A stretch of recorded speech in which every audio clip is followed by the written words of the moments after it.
এমন কোনো প্রাকৃতিক সম্পদ সর্বশক্তিমান আমাদের এখানে দেননি যা রপ্তানি করে করে আমরা নিশ্চিন্তে ঘুমাতে পারি। পৃথিবীর বেশ কিছু দেশ সৌভাগ্যবান প্রাকৃতিকভাবেই, আমরা সেই অর্থে প্রাকৃতিকভাবে সেইভাবে সৌভাগ্যবান হই নাই।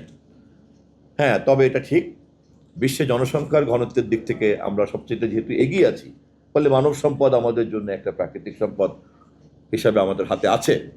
সেখানেও কিন্তু আবার একই কথা, যে এই প্রাকৃতিক সম্পদকে কাজে লাগানোর জন্য যে ধরনের নীতি, লক্ষ্য এবং সেখানে সেখানে যে পরিবর্তন, সেখানে সেখানে রপ্তানির লক্ষ্যগুলিকে সঠিকভাবে নির্ধারণ করা, আন্তর্জাতিকভাবে মানব সম্পদের উপযোগিতাকে যেভাবে জব মার্কেটগুলি তৈরি হচ্ছে সেটাকে প্রপারলি স্টাডি করা হচ্ছে কিনা, এবং সেটার বেসিসে এটাকে টার্গেট করা হচ্ছে কিনা, সেটার বেসিসে ডেস্টিনেশন ঠিক করা হচ্ছে কিনা, যারা দেখতে চাচ্ছেন তারা স্বতঃস্ফূর্তভাবে নিজের জমি জমা বিক্রি করে চলে যাবেন, নাকি রাষ্ট্র এই ক্ষেত্রে একটা সহযোগিতার দায়িত্ব পালন করবে, ইত্যাদি মিলিয়ে সেখানেও কিন্তু একইভাবে যে আলোচনাটা এলডিসি গ্র্যাজুয়েশনের পরে ফেস করতে যাচ্ছি, যদি প্রাকৃতিক সম্পদ হিসাবে মানব সম্পদটিকে গ্রহণ করেও বসে থাকতে চাই, তাহলে সেখানেও কিন্তু এই আলোচনার প্রয়োজন পড়বে।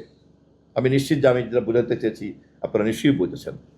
ফলে মূল কথাটি হচ্ছে যে আমাদের চ্যালেঞ্জটাকে সঠিকভাবে জানা দরকার, এবং এই চ্যালেঞ্জটা শুধুমাত্রই যে আমাদের জ্ঞানের ঘাটতি অথবা আমাদের বিশেষজ্ঞদের আমাদের সামনে তুলে ধরার অভাব তাই না, পরিশেষে এটাকে রাজনৈতিকভাবে উপলব্ধি করার বিষয়টি গুরুত্বপূর্ণ।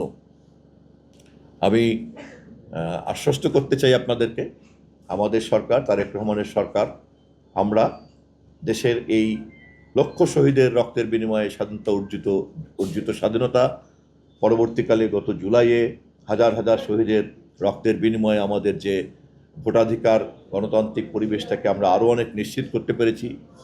13টি নির্বাচনের মধ্যে সবচেয়ে গ্রহণযোগ্য নির্বাচনের মধ্য দিয়ে দেশনায়ক তারেক রহমান আজকে প্রধানমন্ত্রীর দায়িত্ব পালন করছেন। এরকম একটি সরকার এই পর্যায়ে এত ত্যাগের বিনিময়ের একটি দেশকে যদি সামনে নিতে হয়, তাহলে অর্থনীতি বান্ধব রাজনীতিটাই যে একমাত্র টার্গেট। সে কারণেই আমরা ক্ষমতায় যাওয়ার আগেই কিন্তু সংস্কারের কথা বলেছি, মেরামতের কথা বলেছি। কতটা পারবো তা বড়ের প্রশ্ন, কিন্তু বাংলাদেশে এই প্রথম যে ক্ষমতায় যাওয়ার আগেই রাজনীতির অবকাঠামোকে জনগণের কল্যাণের জন্য যে পরিবর্তনের অনিবার্যতা রয়েছে তাকে ঘোষণা দিয়ে বলা, এটা কিন্তু আমাদের সরকার এবং আমাদের নেতা তারেক রহমানই বলেছেন। আমাদের এই স্পিরিটের সঙ্গে র্যাপিডের এই উদ্যোগের অনেক সামঞ্জস্য আছে, এবং আপনাদের এই আলোচনা কর্মশালা থেকে যা যা প্রয়োজন তা সবটাই সংশ্লিষ্ট সকল নীতি নির্ধারকদের কাছে পৌঁছে দেওয়ার একটা দায়িত্ব আমি ঘাড়ে নিয়ে আমার বক্তব্য শেষ করছি। ধন্যবাদ সবাইকে।